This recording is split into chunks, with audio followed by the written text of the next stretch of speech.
शादी के बाद अभी तक मेरे पति ने मुझे छुआ तक नहीं था। वो रात होते ही वॉशरूम में चला जाता और 2-3 घंटे बाद वापस आता। बाहर आते ही वह कहता, मज़ा आ गया, सारी कसर पूरी हो गई। वह हर रात इसी तरह वॉशरूम में चला जाता और मैं बाहर उसका इंतज़ार करते करते सो जाती। एक दिन यह रात जानने के लिए मैंने वॉशरूम के रोशनदान से झाँक कर देखा तो मेरे होश उड़ गए, क्योंकि मेरा पति तो वहाँ। मेरा नाम वंदना है। मेरी चाची ने मुझे बताया था कि मेरे माँ पापा ने मेरा नाम वंदना क्यों रखा था। मेरे माँ पापा की शादी के बाद कई सालों तक उनकी कोई औलाद नहीं हुई थी। मेरे माँ पापा ने मुझे पाने के लिए दिन रात भगवान से प्रार्थनाएं की थी। उन्होंने कोई मंदिर, कोई गुरुद्वारा नहीं छोड़ा जहाँ वह मेरे लिए प्रार्थनाएं करने ना गए हों। वह मानते थे कि मैं उनको उनकी प्रार्थना के फलस्वरूप ही मिली थी, इसलिए उन्होंने बड़े प्यार से मेरा नाम वंदना रखा था। लेकिन उन्हें कहाँ पता था कि जिस औलाद को पाने के लिए वह इतनी मन्नतें मांगते रहे, एक दिन इस औलाद को इस दुनिया में अकेला छोड़कर वह चले जाएंगे। अगर उनको यह पता होता तो वह कभी भी मुझे पाने के लिए भगवान से प्रार्थना नहीं करते। मुझे पाने के लिए उन्होंने जो भी मन्नतें मांगी थी वह सभी पूरी हो चुकी थी। सिर्फ एक रह गए थे, वह मुझे तिरुपति बालाजी के दर्शन करने के लिए ले जाएंगे, क्योंकि वहां जाने के लिए मैं बहुत ही छोटी थी। लेकिन बचपन में जब कभी मेरी तबीयत खराब होती तो मेरी माँ के दिल में एक डर पैदा हो जाता कि अभी भी एक मन्नत अधूरी है, इसलिए शायद मेरी तबीयत खराब हो रही है। जब मैं 7 साल की हुई तब मेरे माँ पापा वह मन्नत पूरी करने मुझे तिरुपति बालाजी मंदिर लेकर जा रहे थे। इससे पहले कि हम मंदिर पहुँचते, बीच में ही हमारी कार का बहुत बड़ा एक्सीडेंट हो गया, जिसमें मेरे माँ पापा की मौके पर ही मौत हो गई। लेकिन मुझे सिर्फ बाहरी चोट लगने की वजह से मेरी जान बच गई थी। लोग यह देखकर हैरान रह गए कि इतना बड़ा एक्सीडेंट हो गया, फिर भी मैं कैसे बच गई। डॉक्टर और वहाँ मौजूद लोग कहने लगे, यह तो चमत्कार ही हो गया।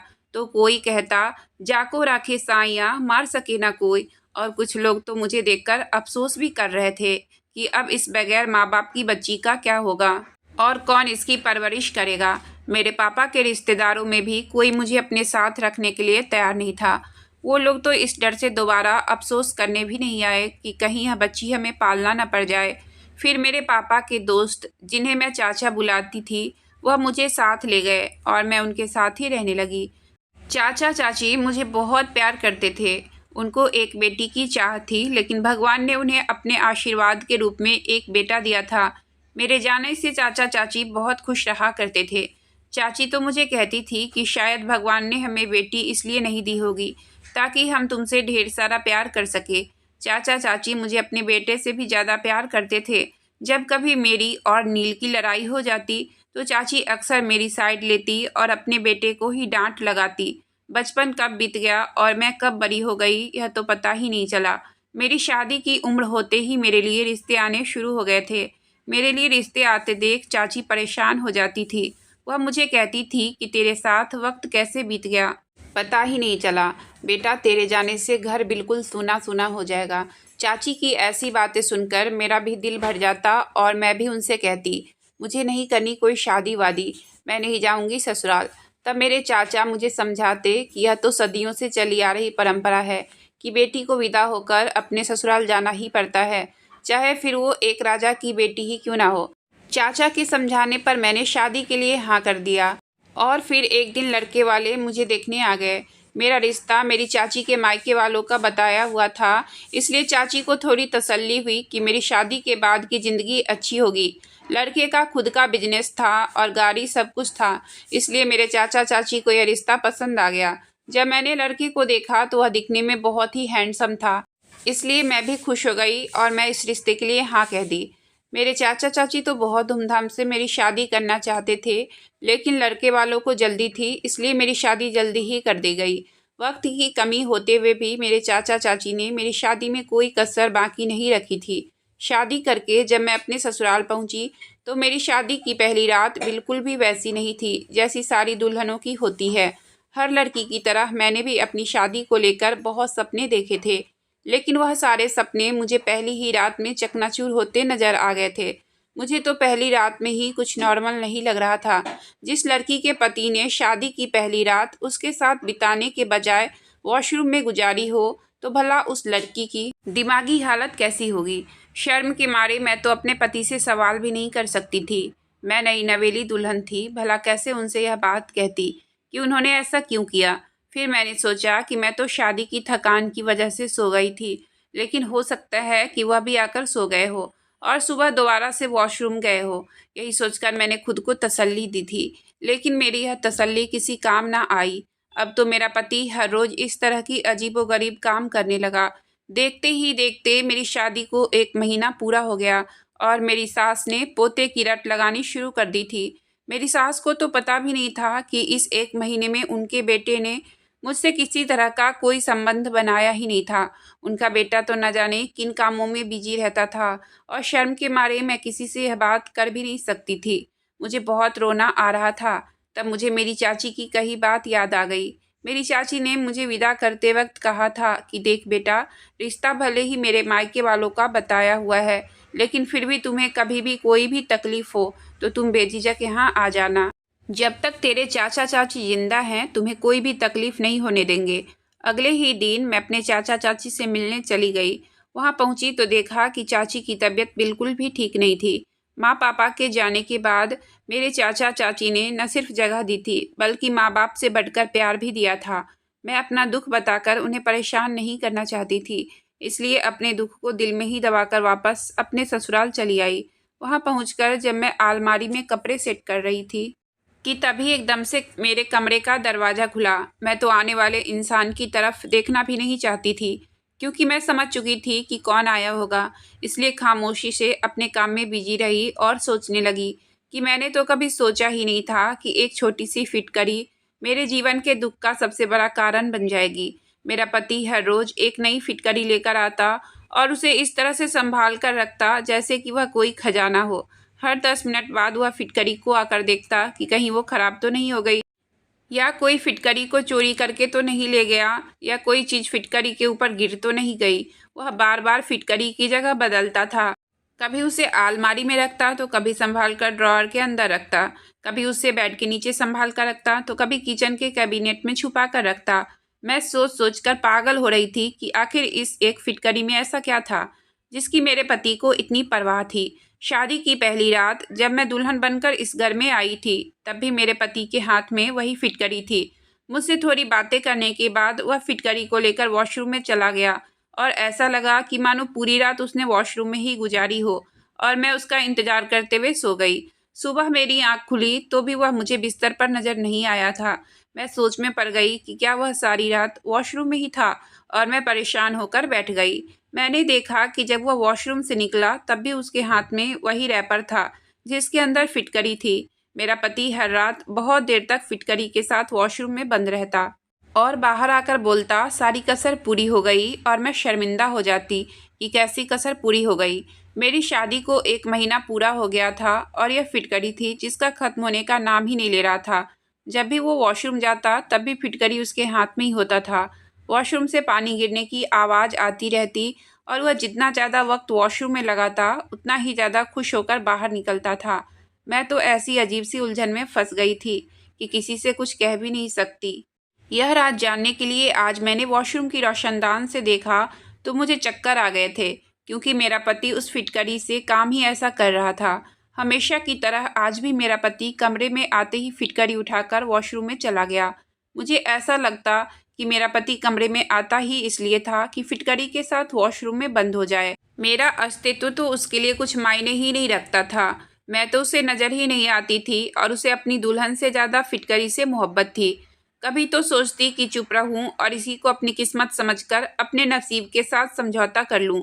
फिर अगले ही पल ख्याल आता कि मैं क्यों चुप रहूं, चीख चीख कर अपने पति का सच दुनिया को क्यों ना बताऊं। मगर ऐसा मैं सिर्फ ख्यालों में ही कर सकती थी। हकीकत में मुझे परेशान होने के अलावा और कुछ आता ही नहीं था। अब मैंने खुद को घर के कामों में व्यस्त कर दिया था। अब मेरा काम सारा दिन किचन में खाना बनाना, बर्तन धोना और घर की सफाई करना ही रह गया था। फिर मैंने सोचा कि इस तरह से तो ज़िंदगी नहीं कटेगी, मुझे अपने पति से बात करनी ही होगी। एक दिन मैंने दबे दबे शब्दों में उनको बता दिया कि उनकी माँ को एक पोते की ख्वाहिश है। मेरी बात सुनकर तो जैसे मेरे पति को करंट लग गया। उन्होंने जल्दी से कहा कि अभी तो ऐसा मुमकिन नहीं है। इतना कहकर वह कमरे से बाहर चले गए और मैं अपना सिर पकड़कर बैठ गई। मुझे पहले तो यकीन होने लगा था कि मेरा पति नामर्द है, इसलिए वह फिटकरी का बहाना बनाकर हर रात वॉशरूम में चला जाता है और फिर मेरे सोने का इंतज़ार करता है। जब मैं सो जाती हूँ तब वो बाहर निकल आता है, वरना कोई मर्द अपनी नई नवेली दुल्हन को अकेला छोड़कर क्यों सारी रात खुद को वॉशरूम में बंद रखेगा। मैंने सोचा अब तो मैं अपने पति के राज से पर्दा हटाकर रहूँगी और सच जानकर ही दम लूँगी। फिर एक रात मैंने सोचा कि मैं सोने का नाटक करती हूँ और देखती हूँ कि मेरा पति रात में करता क्या है। आज रात मैंने अपने पति से कहा कि मुझे नींद आ रही है और मेरे सर में दर्द भी है, तो मुझे जगाने की कोशिश ना करे। मेरी बात सुनकर तो मेरे पति के चेहरे पर ऐसी चमक आ गई थी कि जैसे वह इसी इंतजार में हो कि कब मैं सो जाऊं। उन्होंने मुझसे कहा कि हाँ ठीक है, तुम सो जाओ, मैं तुम्हें बिल्कुल भी डिस्टर्ब नहीं करूँगा। उन्होंने कमरे की लाइट ऑफ कर दी और कमरे से बाहर निकल गए। यह सच था कि मुझे नींद बहुत ही जल्दी आ जाती थी, क्योंकि मैं सारा दिन काम करती रहती थी और थकान के मारे जब बिस्तर पर सोने के लिए लेटती तो लेटते ही मुझे तुरंत ही नींद आ जाती थी। मैं बहुत कोशिश करती कि मैं जागती रहूं, लेकिन ऐसा हो ही नहीं पाता था और मैं सो जाती थी। इसलिए आज मैंने अपनी नींद दिन में ही पूरी कर ली थी। हुआ यूँ था कि आज दिन में जब मेरा पति घर पर नहीं था तो मैंने अपनी सास से कहा कि मेरे सर में दर्द है और मैं सोना चाहती हूँ, तो मेरी सास को लगा कि शायद मैं उम्मीद से हूँ, इसलिए उन्होंने मुझे कहा ठीक है तुम सो जाओ। और मैं जी भर सोई थी ताकि मैं रात को जाग सकूँ। तकरीबन 1 घंटे के इंतज़ार के बाद मेरा पति कमरे में दाखिल हुआ और मैं सोने का नाटक करने लगी। मैंने देखा कि वह फिटकरी लेकर वॉशरूम की तरफ जा रहा था और जब उसने वॉशरूम का दरवाज़ा बंद किया तो मैं तुरंत ही उठकर बैठ गई। मुझे यह डर तो बिल्कुल भी नहीं था कि वह बाहर आ जाएगा, क्योंकि मुझे पता था कि अब वह काफ़ी देर तक बाहर आने वाला नहीं था। मैं चोरों की तरह घर के पिछले हिस्से की तरफ चली गई, जहाँ पर वॉशरूम की रोशनदान थी, लेकिन वह थोड़ी ऊंचाई पर थी और मैं वहाँ तक नहीं पहुँच पाती। फिर मैं कमरे में गई और वहाँ से एक छोटा सा टेबल उठाकर बाहर आ गई। उस वक्त रात के 1 बज रहे थे और घर वाले सो चुके थे, इसलिए किसी की भी नज़र मुझ पर नहीं पड़ सकती थी। मगर फिर भी मुझे बहुत डर लग रहा था और डर के मारे मेरे पैर काँप रहे थे। मैं वह टेबल उठाकर रोशनदान के करीब आई और टेबल पर चढ़कर देखने लगी कि आखिर मेरा पति इतनी देर तक वॉशरूम में करता क्या है। अपने पैरों की कपकपाहट की वजह से मुझे ऐसा लग रहा था कि मैं खुद पर काबू नहीं रख पाऊंगी और गिर जाऊंगी। लेकिन फिर मैं अपने अंदर हिम्मत पैदा की और टेबल के ऊपर चढ़ गई। लेकिन जैसे ही मैंने रोशनदान से अंदर झाँक कर देखा तो अंदर का मंजर देखकर मेरी आंखों के सामने अंधेरा छाने लगा और मैं टेबल से गिरते गिरते बची। हे भगवान, यह मेरा पति कैसा काम कर रहा था फिटकरी के साथ। इसका दिमाग तो ठीक है ना। मैंने बहुत मुश्किल से खुद को संभाला और वापस कमरे में आ गई। मेरी आंखों से आंसू गिरने लगे और मैं बिस्तर में छुपकर रोने लगी। आज मेरे पति की असलियत मेरे सामने आ गई थी कि क्यों आज तक मेरा पति मेरे करीब नहीं आता था। मैं समझ गई थी कि यही वह वजह थी जिसकी वजह से मेरा पति अब तक मुझसे दूर रहता था। और मैं यह भी जान गई थी कि मेरी सास और बाकी घरवाले भी मेरे पति की असलियत से अनजान थे। असल में सभी घरवाले अपने ही मसलों में उलझे हुए थे और किसी को भी इतनी फुर्सत नहीं थी कि वह किसी की ज़िंदगी में झांक कर देखे कि वह क्या क्या कर रहा है।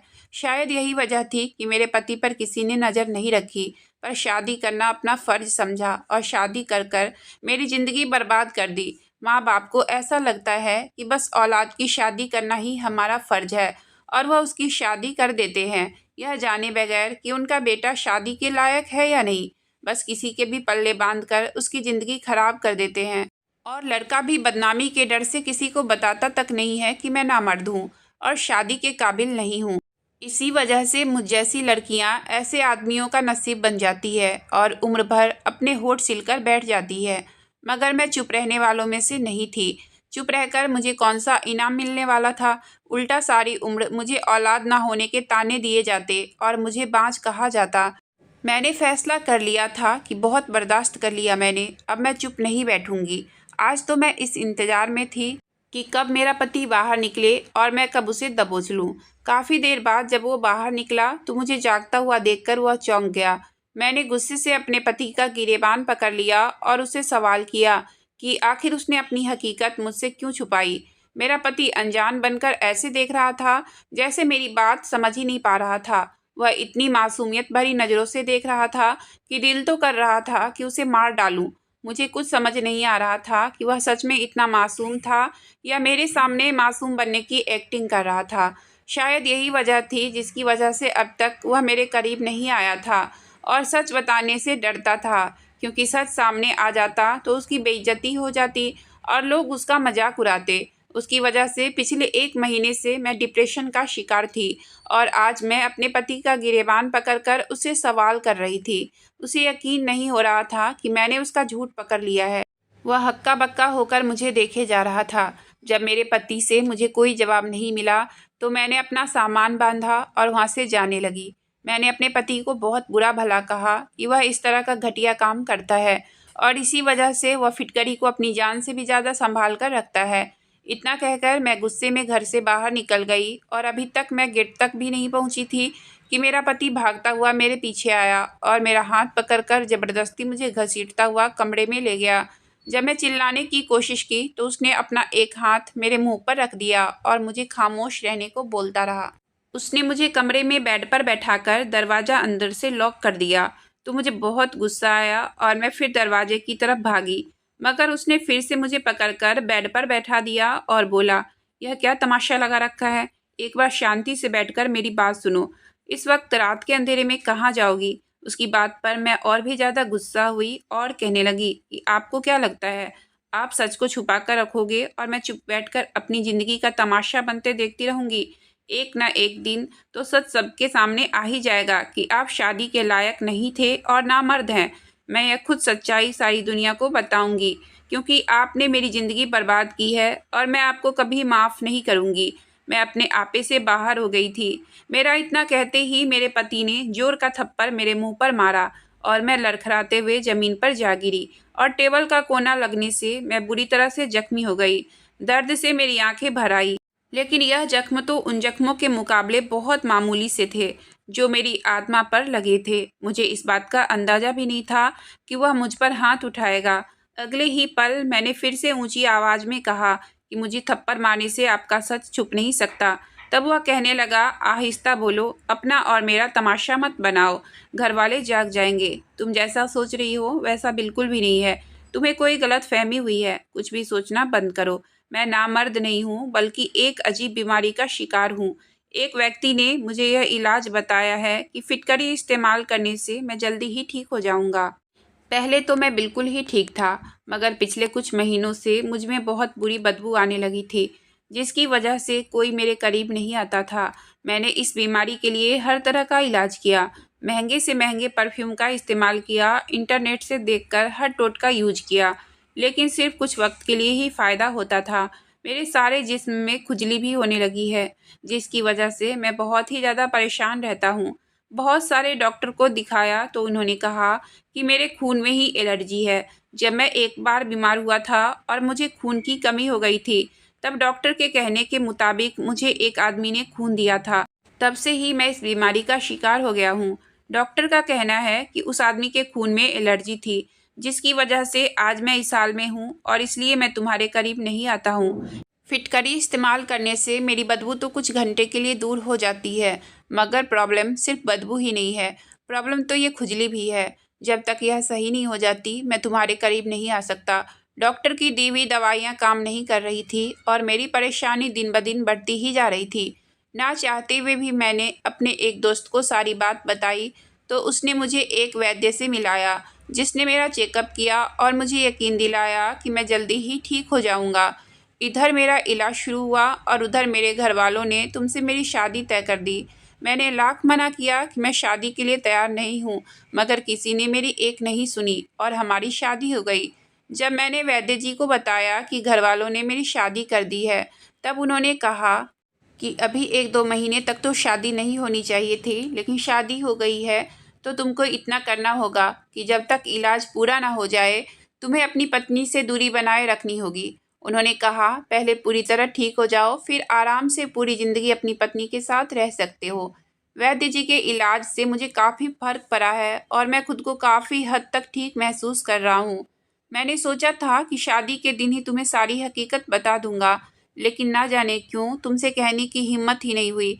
शायद यह मेरी ही गलती थी, इस वजह से तुम इतना कुछ सोचने पर मजबूर हो गई हो। वैद्य जी ने मुझसे कहा है कि फिटकरी से ही तुम्हारा इलाज मुमकिन है, इसलिए मैं दिन रात फिटकरी लाता हूँ। अगर एक दिन का भी गैप रह जाता है तो मुझे फिर से शुरुआत से इलाज शुरू करना पड़ेगा। इसलिए मैं पागलों की तरह फिटकरी को अच्छे से रखता हूँ ताकि मैं जल्दी से जल्दी ठीक हो जाऊँ और एक नॉर्मल ज़िंदगी जी सकूँ। मेरी तकलीफ़ भले ही किसी को नज़र नहीं आती है, लेकिन अंदर ही अंदर मुझे खुद को भी इस तकलीफ़ से घुटन हो रही है। मैं तुमसे माफ़ी मांगता हूँ कि मैंने तुम पर हाथ उठाया है। प्लीज़ मुझे माफ़ कर दो। मेरा पति बहुत ही शर्मिंदा लग रहा था और मुझे उसकी बातों पर यकीन आ गया, क्योंकि उसकी आंखें और चेहरे पर सच्चाई साफ साफ झलक रही थी। मैंने अपने पति से कहा, आप मुझे पहले ही बता देते तो मैं 1 महीने से इस परेशानी में ना होती। और आपकी कुछ हरकतें भी ऐसी ही थी जिसकी वजह से मुझे लगा कि आप मुझे धोखा दे रहे हो और कुछ गलत कर रहे हो। मैं भी आपसे माफ़ी मांगती हूँ, आप भी मुझे माफ़ कर दो। मैं शर्मिंदा होकर अपने पति से माफ़ी मांगी और उन्हें यकीन दिलाया कि जब तक आप पूरी तरह से ठीक नहीं हो जाते, मैं आपका पूरा साथ दूंगी। एक वह दिन था और एक आज का दिन है। यह तो भगवान की कृपा है जो मेरा पति बिल्कुल ठीक हो गया है और आज हम एक अच्छी और खुशहाल ज़िंदगी बिता रहे हैं। अगर आपको कहानी अच्छी लगी हो तो प्लीज़ वीडियो को लाइक और चैनल को सब्सक्राइब करें। आपका बहुत बहुत धन्यवाद।